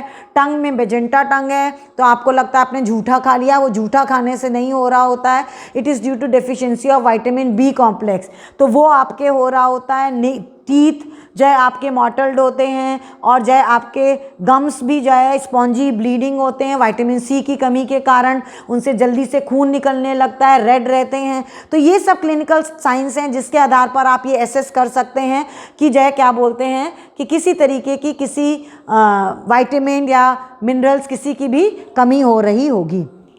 जय इसके अलावा आप गैस्ट्रोइंटेस्टाइनल भी उसमें नर्व कि अगर वो ये बता रहा है कि उसके पेट में दर्द है या एब्डोमेन में दर्द है तो एनलार्जमेंट लीवर का हो सकता है, स्प्लीन का हो सकता है, और बच्चा इरिटेट हो रहा हो, बहुत चीज़ें भूल रहा हो, सर में दर्द हो रहा हो, ठीक से सो नहीं रहा हो, डिप्रेशन जैसा लग रहा हो, he is least interested in the surroundings, चारों तरफ उदासीन हो, किसी से बात ना कर रहा हो, तो ये सब क्लिनिकल साइंस हैं जो कि बता रहे होते हैं कि बच्चे का न्यूट्रिशनल स्टेटस ठीक नहीं है, या कैसे आप क्या चीज़ मतलब उसमें आप देखें कि आपको समझ में आए कि बच्चे का nutritional status up to the mark है। बायोकेमिकल असेसमेंट, जब क्लिनिकल देखने के बाद आपको कोई कॉन्क्रीट चीज़ नहीं मिल रही होती, कन्फ्यूजन वाले स्टेट में आप आ जाते हैं। जैसे अभी शुरू में बताया था कि अगर बच्चे को लग रहा है आपको कि बच्चा पेल दिख रहा है, थक रहा है, कंसंट्रेट नहीं कर पा रहा है, फोकस नहीं है उसका, तो उस दशा में जो है इसका मतलब ये है या तो बच्चे को हीमोग्लोबिन उसका कम हो रहा है, बच्चे को जॉन्डिस भी हो सकता है। तो आपको तब ये टेस्ट को कॉन्क्रीट करने के लिए क्लिनिकल सिम्टम पे कि उसको weather he is suffering from jaundice और ही इज़ हैविंग जो है ही इज़ एनीमिक, तब आप जो है you go for biochemical and biophysical test. इसमें जितने भी आपके पैथोलॉजी लैब होती हैं जिसमें आप यूरिन, ब्लड का एग्जामिनेशन, स्टूल का एग्जामिनेशन, बायोफिजिकल के अंतर्गत एक्सरे, अल्ट्रासाउंड, इस तरीके की चीज़ें, जब इंटरनल कोई चीज़ देखनी होती है तो वो आप उसके थ्रू देख रहे होते हैं और कॉन्क्रीट रिजल्ट पे पहुंच रहे होते हैं कि जो आपने क्लिनिकल इन्वेस्टिगेशन में जो आपको सिम्टम्स लग रहे थे, क्या वो आपको ब्लड की उसकी रिपोर्ट देखने पर कि क्या उसका हीमोग्लोबिन लेवल जितना होना चाहिए था वो है कि नहीं, बिलिरुबिन या SGPT in the case of चाहे आपका जॉन्डिस वो आप देखते हैं और उसको रिलेट करने की कोशिश करते हैं कि चाहे किसी तरीके की डेफिशिएंसी तो नहीं है। जनरली आप देखेंगे मेल्स में 14 मिलीग्राम पर 100 ml ऑफ ब्लड होना चाहिए और अगर इससे नीचे है तो इसका मतलब है कि एनीमिक है। पर हम आपको बच्चों एक चीज़ बता दें, जनरली ये थोड़े ज़्यादा ही दिखा रहे होते हैं, इंडिया में आपको इतने ज़्यादा नहीं दिखेंगे। अगर आप बीइंग अ फीमेल आपको अपना 12-13 दिखता है, 11-12 दिखता है तो डोंट बी पैनिक, बहुत परेशान मत होइएगा। थोड़ा ये है कि डाइट की ओर थोड़ा ध्यान दे दीजिए, ग्रीन लीफी वेजिटेबल्स, जैगरी या गुड़, इस तरीके की चीज़ें, तिल, इस काले चने, इस तरीके की चीज़ों का इस्तेमाल शुरू कर दें जिससे कि आपका आयरन लेवल बढ़ जाए। उसके अलावा आपका जो है नेक्स्ट आता है डाइटरी सर्वे। डाइटरी सर्वे यस, अगर आप किसी भी तरीके का अपना रिसर्च करेंगे जिसमें आप जो है न्यूट्रिशनल स्टेटस से रिलेटेड होगा तो डाइटरी सर्वे फिर बहुत इंपॉर्टेंट हो जाता है। ये आपका डिफरेंट जो है फूड सप्लाई कितनी हो रही है, फूड कंजम्पशन कितना हो रहा है, कितना लोग खा रहे हैं, कितना प्रोडक्शन हो रहा है, कितना वेस्ट कर रहे हैं। आपको राशन में जो चीज़ें मिल रही होती हैं पर पर्सन के हिसाब से वो लगातार सरकार सर्वे कर रही होती है, उसके आधार पर ही कैलकुलेट कर रही होती है कि कितना प्रति व्यक्ति एक दिन में चाहिए कि उसकी जो पौष्टिक तत्वों की RDA वाली आवश्यकता है वो पूरी हो जाए। तो वो आपके इन सर्वों के द्वारा ही पता चल रहा होता है। ये सर्वे अलग अलग तरीके के होते हैं, हर एक की अपनी तरीके की एक्यूरेसी है, अपने एडवांटेज हैं, अपने डिसएडवांटेज हैं और उसमें से आप बहुत सारे मेथड हैं। जनरली आपने शायद अपने MA के क्लास में भी, PG के क्लास में पढ़ा होगा 24 आवर्स डाइटरी रिकॉल मेथड। बहुत 24 घंटे पहले किसी व्यक्ति ने क्या खाया वो आप पता कर रहे होते हैं। इसमें और भी तरीके हैं, उसमें सबसे पहला तरीका है डाइटरी सर्वे का agriculture data food balance sheet. इसमें बेसिकली आप देख रहे होते हैं कि क्या आपका प्रोडक्शन हो रहा है, क्या कंजम्पशन है और इसके बाद जो है क्या बोलते हैं नेशनल लेवल पर कितना जो है एग्रीकल्चर प्रोडक्शन है, फूड इंपोर्ट कितना हो रहा है, एक्सपोर्ट कितना हो रहा है, एग्रीकल्चरल मेथड्स क्या यूज़ करे गए हैं और डेटा जो है वो ग्रॉस होता है बस। तो ये आपको देखना होता है। इसके बाद जो है आपका नेक्स्ट है वो आप देखेंगे फूड रिकॉर्ड और डायरी। ये आपको बताता है कि फूड कंजम्पशन डेटा किसी व्यक्ति का क्या है। आप उसको जैसा नाम बता रहा है फूड रिकॉर्ड, तो फूड का रिकॉर्ड रखता है किस में, एक डायरी में। आप उसे डायरी देते हैं 24 घंटे में वो क्या खा रहा है, कितनी पेय पदार्थ बेवरेजेस ले रहा है, कितने पीरियड ऑफ टाइम में, 15 दिन में। आप उसको जैसे आज दे के चले आए, आपने उससे कहा हम 1 हफ्ते बाद फिर आएंगे मंडे को, आप तब तक हर दिन क्या क्या खाया है आप इसमें नोट करते रहिएगा। कितना पोर्शन साइज़ था, पोर्शन साइज़ में आपको थोड़ा पर्टिकुलर रहना पड़ता है। जनरली एक स्टैंडर्ड आप अपने संग कटोरी गिलास लेके चलते हैं और आप जिस भी व्यक्ति को ये डायरी लिखने को दे रहे हैं आप उसको अपनी कटोरी और स्टैंडर्ड ग्लास दिखाते हैं, चम्मच, कि इतनी भरी हुई कटोरी आपको नापनी है। तो उस हिसाब से आप लिखेंगे कि 3/4 कटोरी, क्योंकि सबकी कटोरियों की नाप अलग अलग होती है। पता लगा आप कह रहे हैं कि 3/4 कटोरी दाल और उसकी कटोरी इतनी बड़ी है, तो आपकी जो स्टैंडर्ड थी उसमें पता लगा पूरी वो लबालब भर जाएगी। तो आप अपनी कटोरी दिखा के उनसे कह दीजिए भले कि आप अपने घर की एक स्टैंडर्ड कटोरी दिखा दीजिए, जिससे हम कंपेयर करके आपको बता दें कि लगभग कितनी कटोरी भर के हमारे बराबर जो स्टैंडर्ड हम करके लाए हैं उसके हिसाब से आप इसमें करेंगे। तो आप वो दिखा करके एक्चुअल वे करने के लिए वो पता कर लेते हैं। नेक्स्ट है आपका डाइट हिस्ट्री। डाइट हिस्ट्री ये बेसिकली आपका फूड न्यूट्रिएंट इनटेक जो है इंडिविजुअल का कितना चल रहा है 3 महीने में या 1 साल में कितना है ये देख रहे होते हैं। फूड प्रैक्टिस ये क्या होती है आप क्वेश्चनियर से या इंटरव्यूज़ के थ्रू उसको कंडक्ट करके पता कर रहे होते हैं। फिर आपका उसके बाद है जो हम आपको बता रहे थे the most commonly use method 24 hours dietary recall. इसमें आप व्यक्ति से जा करके एक 24 घंटे पहले उसने क्या खाया है वो पूछ रहे होते हैं, आप क्वेश्चंस बना लेते हैं और अगर मान लीजिए उसको वो पढ़ा लिखा है तब तो आप उसको दे देते हैं खुद भरने को, नहीं तो आप क्या करते हैं कि उसने पिछले 24 घंटे में जो भी खाया है वो आप खुद उससे पूछ करके लिखते जाते हैं। जनरली इस इंटरव्यू को करने के लिए जो पर्सन होना चाहिए जो कंडक्ट कर रहा है इंटरव्यू, ही शुड बी और she should be a trained personal. उसको पता होना चाहिए वही जो हमने बताया था कि स्टैंडर्ड मेजरिंग इंस्ट्रूमेंट्स अपनी कटोरी चम्मच गिलास दिखा करके वो इतना खाया, अच्छा इतना खाया, तो उससे वो लगभग निकाल लेते हैं कि अच्छा 25 ग्राम दाल खाई या 50 ग्राम दाल खाई, तो आप अपने कैलकुलेशन जिससे पक्के रहें। फूड फ्रीक्वेंसी ये भी लोगों से पूछा जाता है इंटरव्यू के थ्रू या चेक लिस्ट के द्वारा, कितना कि आप कितनी, अच्छा आप फ्रूट्स खाते हैं तो हफ्ते में कितनी बार खाते हैं, अच्छा आप नॉन वेज खाते हैं तो वीकेंड पे खाते हैं कि हफ्ते में 3 बार, तो आप daily, monthly, weekly specific food वो जो खा रहे हैं, या दूध कब पीते हैं तो जैसे वो कह रहे हैं जब उपलब्ध हो जाता है, अच्छा तो लगभग कितना उपलब्ध हो जाता होगा, वीक में 1 बार 2 बार, फल 1 बार खा रहे हैं कि 2 बार, दिन में 1 बार, तो लगभग वाला, हफ्ते में, 15 दिन में, मंथली, ये सब इस तरीके की चीज़ें आप पूछते हैं। कौन से फूड ग्रुप्स वो ज़्यादा कंज्यूम कर रहे हैं, अनाज वर्ग कि आपका प्रोटीन वर्ग कौन सा ज़्यादा यूज़ कर रहे हैं, उसको आप डाइटरी पैटर्न को उसको रिकॉर्ड करके आप एस्टिमेट कर सकते हैं कि क्या था। ये 24 आवर्स डाइटरी जो है, जो हम बता रहे थे, जनरली इसमें प्रिपरेशन बहुत बार बनी हुई भी आप देख लेते हैं, और कप्स और ग्लास हमने बताया उसके थ्रू आपको मॉनिटर कर लेते हैं कि क्या था। तो ये that was all about the method of assessing dietary जो है आपकी वो पैटर्न के सीजन का भी। तो आप कुल मिला के जब भी न्यूट्रिशनल स्टेटस किसी का देखने जा रहे होते हैं तो आपको ABCD उसकी ध्यान रखनी है। आपको एंथ्रोपोमेट्री पहले देखनी है, शारीरिक माप, उसमें तरह तरीके की हमने आपको बताई हैं, chest circumference, mid arm circumference, head circumference, height for age, age नहीं पता है तो हाइट फॉर वेट देख लीजिए आप, ठीक है। और मिड आर्म सरकमफ्रेंस में भी आपको ज़रूरत नहीं है एज जानने की, तो उसमें आप अलग अलग चीज़ों को यूज़ करके डाइटरी रिकॉल से आप लगभग इस निष्कर्ष पे पहुंच सकते हैं, और क्लिनिकल साइंस को देख करके और बायोफिज़िकल और बायोकेमिकल के थ्रू कि क्या चीज़ की कमी है और उसको कैसे दूर किया जा सकता है। तो ये है आपका method of assessing nutritional status. अब बेसिकली ठीक से हमें आप लोग को अगर कुछ नहीं समझ में आया है तो वो आप हमको बताएं, कुछ ऐसी चीज़ हो जिसको आपको लगता है कि हमको दोबारा रिपीट कर देना चाहिए, क्योंकि इसमें इतना ही था न्यूट्रिशनल स्टेटस के बारे में। अब बेसिकली आप किस तरीके का, अगर जो भी आप, अगर मान लीजिए आप कोई अपनी स्टडी करना चाहते हैं आगे, तो पहली तो चीज़ ये है, आज आप घर में जाके एक काम करेंगे सब लोग, कुछ तो अभी हम आपको बता रहे हैं क्या है।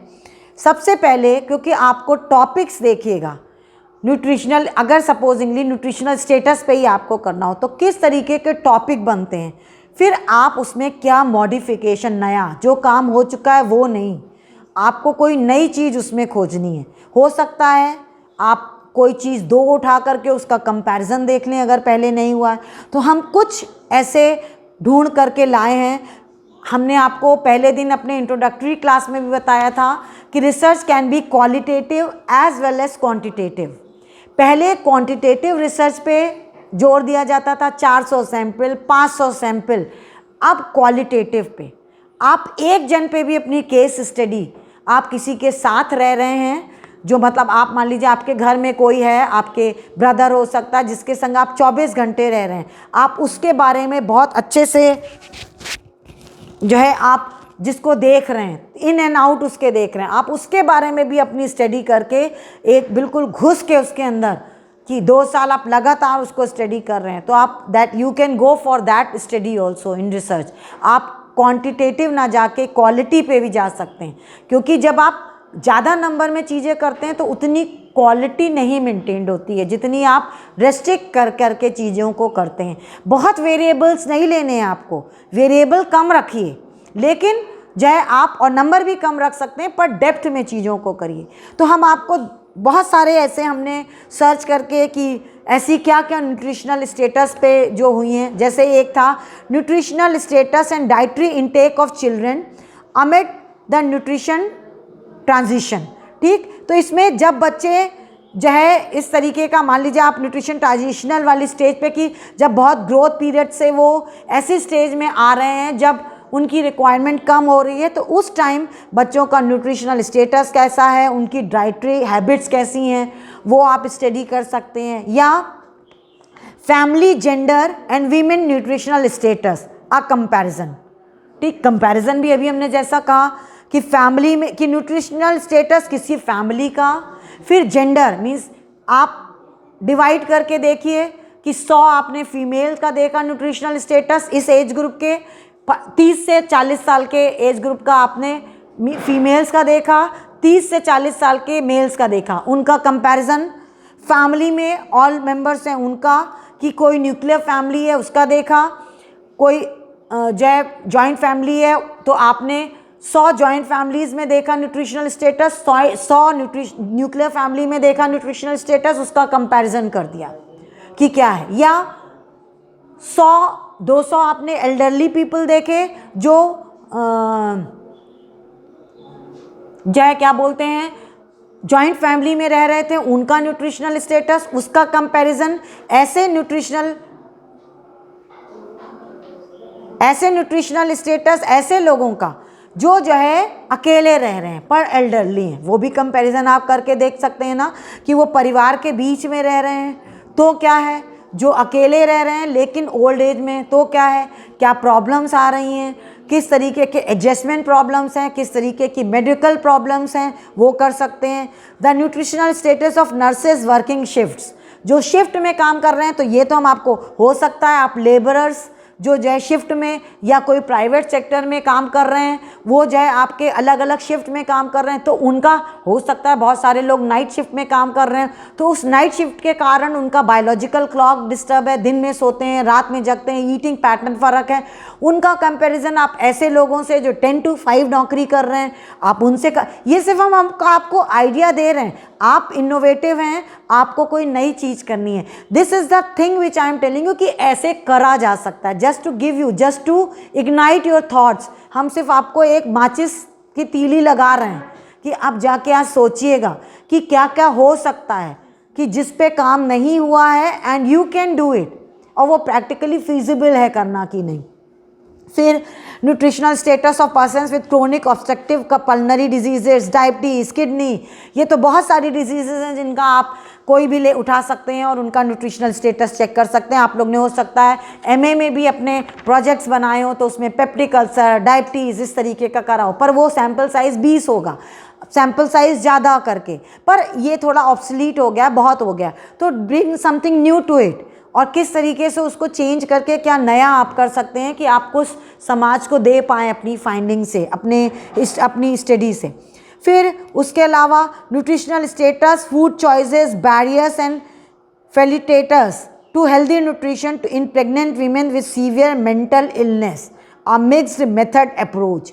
तो साइकोलॉजी का इस्तेमाल करते हुए किसी एक पर्टिकुलर जो है आप ग्रुप में किस तरीके से करेंगे, इसमें मेंटल इलनेस इन विमेन दिखा रहे हैं, तो उसमें क्या है, क्या बैरियर्स क्या हैं, क्या फूड चॉइसेस हैं, और किस तरीके से आप प्रेग्नेंट विमेन को हेल्दी न्यूट्रिशन दे सकते हैं लेकिन उनमें सीवियर मेंटल इलनेस है, तब क्या क्या चीज़ें देखेंगे।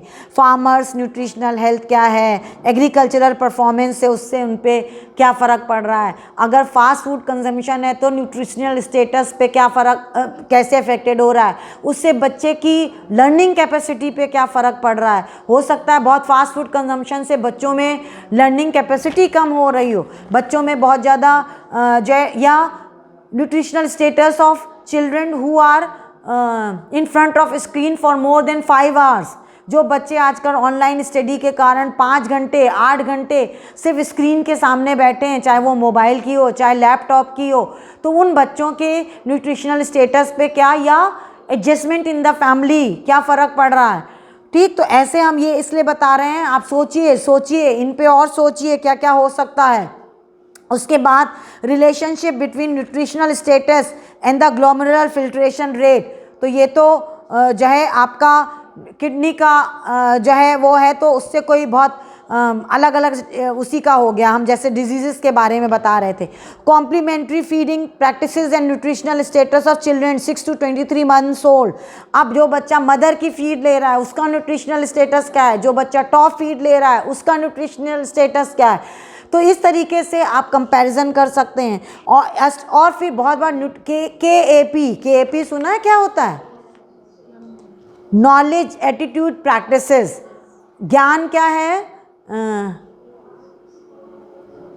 एटीट्यूड इज नहीं अभिवृत्तियां, शायद ज्ञान को अपने व्यवहार की अभिवृत्तियों में धारण करना, मतलब मतलब किसी चीज़ के प्रति आपका क्या रुख है, तो वो अब KAP स्टडीज़ बहुत चलती थी बीच में, नॉलेज एटीट्यूड प्रैक्टिस, लोगों की क्या ज्ञान है किसी चीज़ के बारे में, उनका क्या उसके तरफ जो एटीट्यूड है, और अल्टीमेटली क्या प्रैक्टिसेस एक्सेप्ट कैसे कर रहे हैं और क्या चेंजेस। जैसे सपोजिंगली कोरोना के प्रति लोगों का क्या नॉलेज थी, शुरू में किसी को कुछ नहीं पता था, फिर क्या एटीट्यूड लोगों ने अपनाया, फिर अल्टीमेटली क्या प्रैक्टिसेस अपनाई।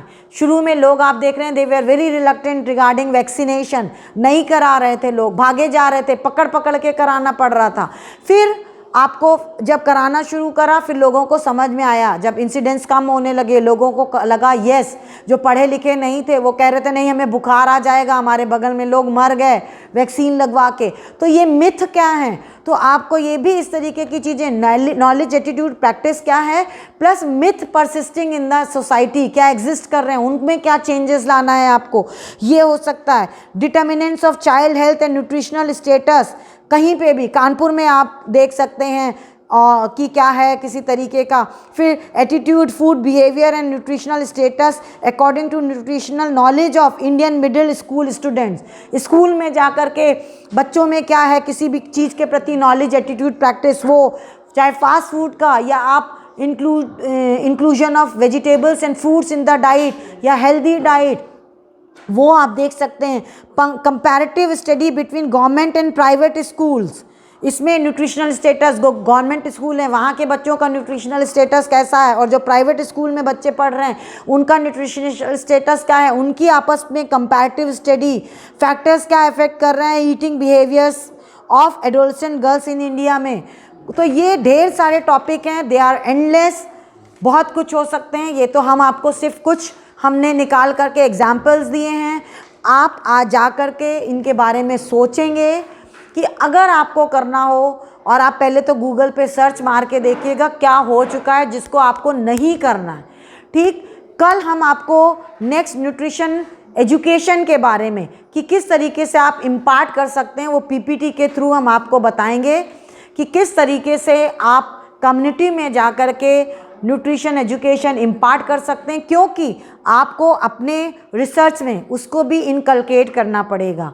क्योंकि आप सिर्फ कोई ऐसा, हो सकता है आप कोई ऐसा स्केल बनाना चाहें, उस स्केल को कैसे इम्प्लीमेंट करना है, लोगों तक कैसे पहुंचाना है, क्या तरीके होंगे और क्या क्या मेथड होते हैं इन जनरल, तो आपको ये सब चीज़ें इसमें पढ़नी हैं। तो that was all about today nutritional status, what exactly it is, ABCD of nutritional status, what are the aspects, what are the points which are to be taken care of, and what all are the topics on which you can think, उस direction में आप कैसे सोच सकते हैं।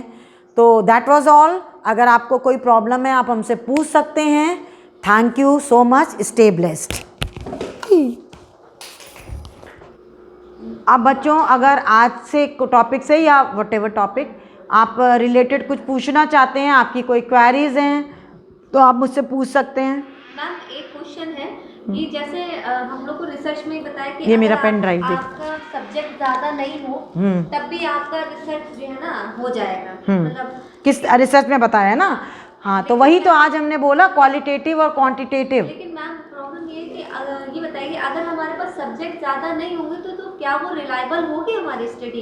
वो तो मतलब एक सिर्फ काम चलाओ स्टडी होगी। नहीं, ऐसा नहीं है। अभी हमने यही बोला था, पहले हमारा कंसेप्ट ऐसा था कि इट शुड बी क्वांटिटेटिव, लेकिन अगर मान लीजिए आप कम सैंपल लेके उनमें बहुत घुस करके आप उनकी बहुत सारी चीज़ों की डीप देखिए, आप अगर जब बहुत सारे 400 सैंपल ले लेंगे तो आप बहुत डीप थोड़ी पढ़ उसके बारे में कर पाएंगे। अगर आप कम सैंपल लेंगे लेकिन घुस के उनके बारे में चीज़ें बहुत क्लोजली ऑब्जर्व करेंगे तो आपको कॉन्क्रीट रिजल्ट्स मिलेंगे। तो अब वो कंसेप्ट ख़त्म हो गया जो पहले होता था कि जो है 400 सैंपल होना चाहिए। नो, जिस हिसाब से हाँ, टॉपिक है उसके हाँ, अकॉर्डिंग आपको स्टैटिकल टूल्स लगाने तो आपको इतना लेना पड़ेगा। अच्छा, अब ऐसा नहीं है, क्योंकि आप अगर उनसे रिसर्च वालों से पूछेंगे तो वो आपको बताएंगे कि क्वालिटेटिव रिसर्च अब आ गया है and that is the better option, क्योंकि it gives you depth. Cross sectional study is gaining importance, किसी भी उसमें क्रॉस सेक्शनल स्टडी। तो आपको वो ऐसे करने से जो है आपको डीपली पता चलता है किसी भी उसके बारे में। एक क्वेश्चन और है। हाँ, जैसे मैम ये अपने यहाँ NIN है हैदराबाद, हाँ। तो ये अपना पर्टिकुलर मैंने इनका चेक किया था, तो इन्होंने अपना एक डाइट बनाया है ना, वो कुपोषित बच्चों का और प्रेग्नेंट लेडीज का बाल आहार और इस तरह का था। तो मैम ये NIN वालों को कैसे, ये मतलब क्या हम ही जैसे लोग वहाँ रिकमेंड करते हैं या उनकी अपनी एक अलग से पैनल होता है? उनका पैनल होता है जो गवर्नमेंट का, वो उनका लगातार स्टडी करता है, सर्वे करता है। उस सर्वे के आधार पर वो रिजल्ट्स निकालते हैं। जो कुछ भी उनका निकलेगा वो सर्वेस के पैटर्न आप नहीं बताओगे, हम कॉमन लेमैन नहीं जाके बताते हैं। उनका जो एक्सपर्ट्स होते हैं वो लगातार सर्वे कर रहे होते हैं और उस सर्वे के उस पर कैलकुलेशन करके दे कम टू द कंक्लूजन्स कि वो क्या बोलते हैं कि आपका क्या रिजल्ट निकल रहा है। तो मैम जैसे वो तो मतलब हैदराबाद में, हाँ हाँ हाँ, तो वो क्या यहाँ यूपी का सर्वे किस हिसाब से, अगर मतलब नहीं ऐसा थोड़ी है कि वो एक ही जगह पूरे ऑल ओवर इंडिया फोकस्ड होते हैं, क्योंकि उनको भी पता है इंडिया में तो हर जगह हर थोड़े किलोमीटर्स पे खान पान संबंधी आदतें बदलती हैं, बोली बदलती है। तो ऐसा नहीं है, वो पैटर्न ऐसा अलग अलग करके उसको देख लिया जाता है। मतलब उनके कुछ एक्सपर्ट होंगे जो यूपी से होंगे, भाई ऑल ओवर इंडिया लोग होंगे ना जो न्यूट्रिशनिस्ट, तो वो यहाँ के पैटर्न्स देख रहे हैं, वो वहाँ के देख रहे हैं, फिर सब मिला के। जैसे RDA में भी आपने पढ़ा कि RDA में भी हमेशा जो भी चीज़ें होती हैं रिकमेंडेड डाइटरी अलाउंसेस, दैनिक प्रस्तावित मात्राएं, वो हमेशा मार्जिन से ज़्यादा रखी जाती हैं। सपोजिंगली क्यों रखी जाती हैं?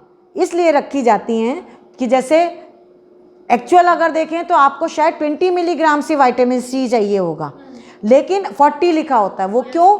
क्योंकि वो मानते हैं कि अगर हम रेंज बढ़ा के दिखाएंगे तो almost 80-90% of the population will be covered in this. Secondly, lean period कभी होगा, किसी टाइम कोई व्रत है या कोई बीमारी के कारण कम खा रहा है, तो उस टाइम अगर वो कम भी खाएगा तो ये अगर उसने पहले 40 ये सोच के खाई होगी कि वो RDA की रिक्वायरमेंट है,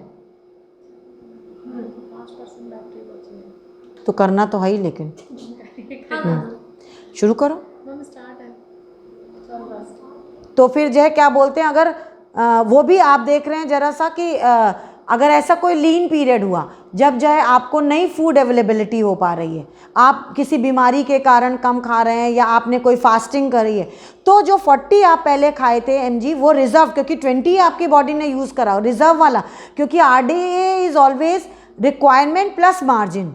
जैसे हम लोग अपने कपड़े में आप मार्जिन अंदर डलवा देते हैं कि मोटे पतले हो तो उस हिसाब से मार्जिन रहे, same is with RDA। Requirement actual 20 है, प्लस वो दिखा रहे हैं 40, क्योंकि ये 20 एक्स्ट्रा स्टोर होती रहेगी। तो at the time of lean periods आपके जब ठीक से आप नहीं खा रहे हैं या कुकिंग लॉसेज हो रहे हैं, आप ठीक से खाना पका नहीं रहे हैं, उससे बहुत लॉसेज हो रहे हैं, तो ये कंपनसेशन हो सके। तो इसी तरीके से NIN सब जगह के डेटा इकट्ठा कर लेता है। फिर जो वो अगर डाइट देगा, अगर उसमें वो कोई 50 ग्राम खाने को चीज़ कह रहा है, तो वो ये ऐसा नहीं है सिर्फ साउथ के उसने जो सैंपल कलेक्ट कर रहे हैं उनके हिसाब से होगा। उसने एक जनरलाइज कर दिया, नॉर्थ का जो पैटर्न है, साउथ का, ईस्ट का, वेस्ट का, फिर उसका एक एवरेज निकाल लिया जाता है कि एक कॉमन आदमी इतना कंजम्पशन करेगा तो उसकी RDA पूरी हो जाएगी, उसकी आवश्यकता पूरी हो जाएगी। तो इट इज़ नॉट ऐसे, तो फिर सब जगह NIN के तो सेंटर सब जगह फिर खुले, सिर्फ हैदराबाद। मैं सोच रही थी कि मतलब जैसे बहुत सारे लोग हैं, कुछ ना कुछ उनकी एक स्पेशलिटी होती है मैम, है ना, कि वो कुछ नया कर देते हैं। तो जब तक NIN अप्रूव नहीं करता है या ICMR उसको अप्रूव नहीं करता है ना, जैसे कुछ भी हम करें, उसको हमें पेटेंट करवाने के लिए हाँ, तो पेटेंट का NIN में करना पड़ेगा। हाँ, तो वही मैं पूछ रही थी कि क्या हम लोग ये ऐसा कर सकते हैं, वो उसको एक्सेप्ट करेंगे कि नहीं, अगर उनका पैनल हो? नहीं, उनका पैनल, अगर मान लीजिए आपने कोई ऐसा करा, आपने कोई ऐसा फॉर्मूला निकाला जो आपको लगता है कि अगर आप सप्लीमेंट्री, जैसे अभी आपने जिन बच्चों का मान लीजिए आपने टेप के थ्रू देखा बहुत सीवियरली मैल नरिश्ड है, तो हमने आपको बताया था सप्लीमेंट्री फूड देना है उनको। सप्लीमेंट्री फूड जो देना है, मान लीजिए आपने कोई अपना डेवलप करा, उनके तो ढेरों डेवलप होते रहते हैं, आपने उनके इंग्रेडिएंट्स के अलावा कोई नई चीज़ डेवलप करी, तो आपको अपने रिसर्च को पब्लिश करना होगा, उनके पास भेजना होगा, उनका पैनल बनेगा, वो इन्वेस्टिगेशन करेगा उसको कि जो आपकी रिसर्च है क्या वो ऑथेंटिक है कि नहीं, फिर वो उसको इम्प्लीमेंट करके देखेगा, जो आप रिज़ल्ट कह रहे हैं वो आ रहे हैं कि नहीं आ रहे हैं। तो उस रिज़ल्ट के आने के बाद अगर वो अप्लाई करने के बाद कॉमन मास पे उनको लगा कि यस, आपका ये जो आपने फॉर्मूला तैयार करा उसने आपको उतने ग्राम्स प्रोटीन दिया, उतनी कैलोरी दी जितना आप कह रहे हैं, और इतने इतने ग्राम्स आपने बाजरा मिलाया, वॉट एवर फूड इन, हाँ, तो वो फिर उसको आपको फिर वो आपको आगे के लिए कहते हैं कि yes now this is your work, and वो अपने उसमें आपको मतलब इंक्लूड कर लेंगे और आपको उसको पेटेंट करने को परमिशन दे देंगे। ऐसे नहीं है कि आपने कह दिया हमने ये बनाया इसमें। मैं पूछ रही थी कि NIN वाले ऐसा तो नहीं कि जैसे हम लोग अगर कुछ करें हाँ, तो फिर हमें पहले उनके पास भेजना पड़ेगा, तो NIN वालों ने कहा नहीं, हमारा हम ही अपना प्रोडक्ट बनाते हैं। नहीं, ऐसा नहीं होता, कभी भी किसी रिसर्च में नहीं होता। जैसे अभी लेटेस्ट में अभी हम कानपुर का बता रहे हैं, it's not related to food. Kanpur में CSA में एक मैम ने, आपको पता है कि जो है फाइबर्स, उन्होंने जो है अलसी के शायद सीड्स के उसके फाइबर्स निकाल के उसको टेक्सटाइल में यूज़ करा कि अब उससे कपड़ा बनाया जाए। इसके पहले तो नहीं था ना, हम लिनिन, कॉटन यही सब यूज़ करते थे। उन्होंने अपने वर्क को पेटेंट करा लिया। तो वो आपको अपना रिसर्च पेपर प्रेजेंट करना होता है, फिर उसको जब वो अप्रूव हो जाता है तब आपको ये पेटेंट करने की परमिशन दी जाती है। ऐसे नहीं कि आपने कह दिया हाँ हाँ ऐसा है तो उन्होंने मान लिया। Until and unless you will not have any concrete proof, they will not go through it. वो उसका ठीक से देखेंगे नहीं, उसकी टेस्टिंग नहीं करेंगे, वो तब तक उसको, जब तक वो करने के बाद they are not satisfied, they will not give you the permission, और वो उसको पेटेंट नहीं करेंगे आपके नाम। मैम यही कंफर्म करना था कि इस चीज़ के लिए हम लोग इनोवेशन अपना कर सकते हैं कि नहीं कर सकते। हाँ, इनोवेशंस के लिए तो हमेशा ही गवर्नमेंट जो है, आप देखते हैं ये जो बच्चे, नहीं ऐसा कुछ नहीं है। आप देख रहे हैं, अच्छा इसको उससे कोरिलेट करिए, आजकल स्टार्टअप्स आ रहे हैं, इतने सारे बच्चे डाल रहे हैं स्टार्टअप्स में, तो सब बच्चे नए नए आइडिया लिया होते हैं ना, वो कभी चले ही नहीं होते, वो बच्चे नई चीज़ ट्राई कर रहे होते हैं, उनको इन्वेस्टर्स मिलते हैं जो उनको पैसे देते हैं, और फिर वो अपनी चीज़ को जो है मार्केट में ले जाके इम्प्लीमेंट करते हैं। वो फेल हो, पास हो, वो दैट इज़ सक्सेसफुल हो, अनसक्सेसफुल हो, दैट इज़ अनदर स्टोरी। पर गवर्नमेंट इस तरीके के इनोवेशन को प्रमोट कर रही है, बिकॉज तभी तो आपसे नई चीज़ें आएंगी, पता चलेंगी नई चीज़ें। अगर हम कहेंगे नहीं हम ही मास्टर हैं, हम ही सब कुछ जो पढ़ाएंगे, आई एम ऑलवेज ओपन कि जो है क्या बोलते हैं, हो सकता है आपको हमसे ज़्यादा पता हो किस फील्ड में, बिल्कुल हो सकता है हम ऑब्सलीट हो। अब हमने जब पढ़ा था 27-28 साल पहले, तो क्यों 92 में हमारा MSc है, तो तब से लेकर के अब बहुत चीज़ें बदली हैं, तो आप तो शायद पैदा भी नहीं हुए थे, तो फिर आपको अब हम कैसे कह दें कि हमें सब कुछ पता है। No, I might not be very tech savvy. हाँ मैम, क्योंकि हम फील्ड में जाते हैं तो बहुत सारी चीज़ें देखते हैं, और तो that is research only, innovation is research. और बहुत सारी नई पुरानी चीज़ों को करना इज़ नॉट रिसर्च, उधर का cut copy paste is no more research. Research is go for something innovative, something new which has not been done. मैं आंगनवाड़ी और आशाओं के मतलब मैं अभी भी हूँ टच में, तो मैं, तुमने तो कोई फॉर्मूला भी डेवलप करा था शायद। हाँ वो अभी ICMR में पेटेंट नहीं हुआ, बस मैं उसी के लिए परेशान। मैं समझ गई थी कि आप उसी से रिलेटेड पूछ रही हैं। बस वो मेरा पेटेंट करवाना है, मैं हाँ, तो वो आपको, वो जब आप उन्हें भेजेंगी they will work on it. जो भी हो हमारा मैम, फिर भी आप मैम गाइड कर दीजिएगा कि ठीक है, मुझे जितनी जानकारी है मैं बिल्कुल, मैं हूँ ही इसलिए, अदरवाइज तो मैंने तो हमेशा ही कहा। मैंने यही नहीं, मैंने 2-3 चीज़ें और करी हुई है, लेकिन वही है ना कि अभी एक बार में हम एक ही कर सकते हैं। हाँ, वो तो है। पहले हमें जो है उसी को ही करना। नहीं, जो भी टीचर होगी, सारे टीचर्स जितने भी, सब किसी से भी एथिकल इश्यूज का भी होता है कि मैम किसके, जैसे यूनिवर्सिटी एथिकल आपको परमिट करेगी तब आप कर सकते हैं, तो ये एथिकल उसके लिए क्या करना पड़ेगा? बेटा ये मुझे एग्जैक्टली नहीं पता है, आई लेट यू नो, मुझे नहीं आइडिया है, क्योंकि ऐसा कोई मेरे पास केस आया नहीं जिसने कुछ पेटेंट कराने के लिए कहा हो, तो even I don't know about it. तो मैं खुद पता करके बता सकती हूँ और सर्च करके, because I don't have any idea, because I have never undergone through that process.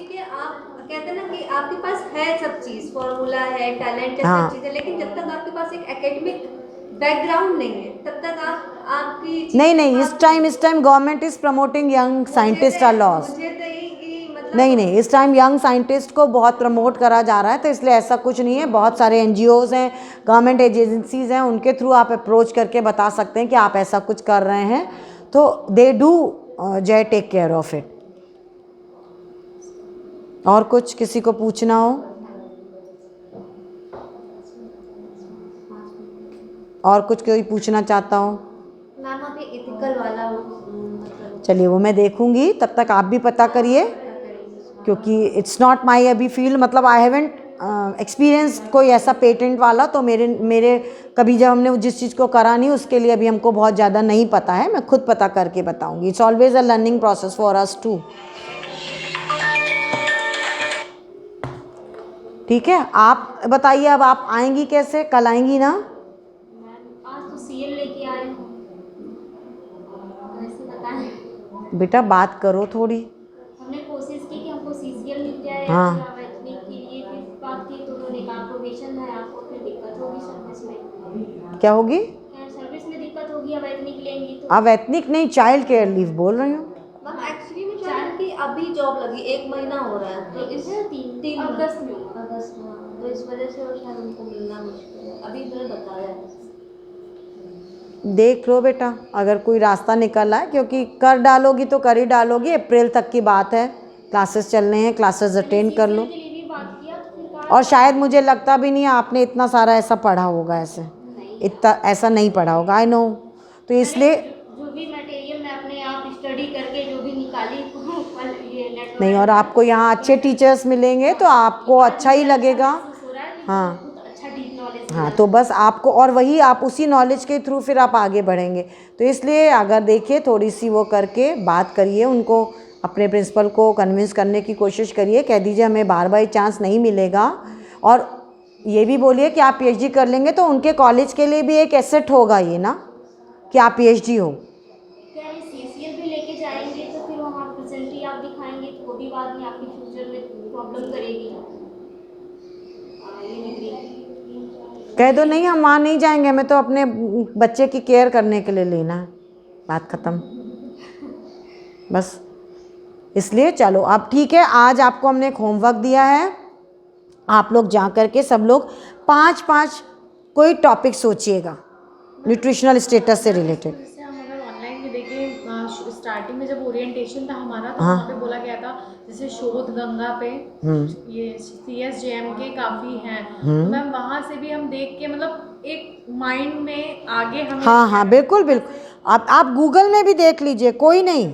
आपसे हमने क्या कहा, आपको एक माचिस की तीली का वो काम करें बस, दे शुड इग्नाइट यू, बाकी आप अपने आप कर लें, क्या जलाना है या आपको सोचना है। पर माचिस की तीली चाहे आप शोध गंगा से लें, चाहे आप गूगल पे सर्च, ये जो हम इतने टॉपिक बोल रहे थे वो हम आपको गूगल से ही तो लिख करके लाए थे कि किसमें क्या क्या हुआ। सिर्फ just I wanted to tell you, ये तरीका है, न्यूट्रिशनल स्टेटस से रिलेटेड इस तरीके के टॉपिक बनते हैं जो आपने नहीं सोच रखे हैं।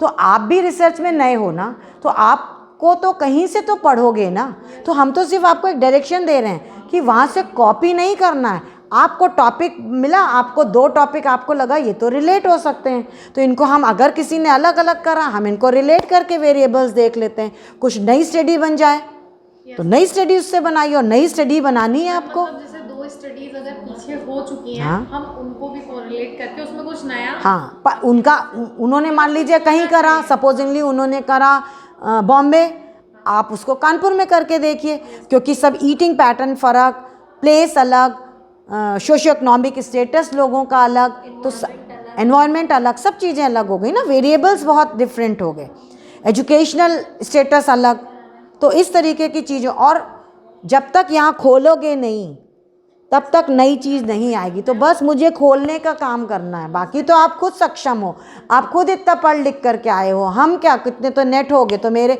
MSc नेट सभी या PG नेट व्हाटएवर। तो इसलिए कोई नहीं, आपको बस उस डायरेक्शन में चलना है which can lead to a research, to a new innovative thing, उस पर हम लोगों को चलना है। ठीक, so that was it for today. बाकी कोई क्वेश्चंस हैं लिख करके लाइएगा या अपने जहन में रख के लाइएगा। कल जब हम लोग क्लास लेंगे, शुरू करेंगे नया टॉपिक, उसके पहले हम आपसे डिस्कस कर लेंगे, then we will start the nutrition education in the community. ठीक है, चलिए, okay then, thank you so much.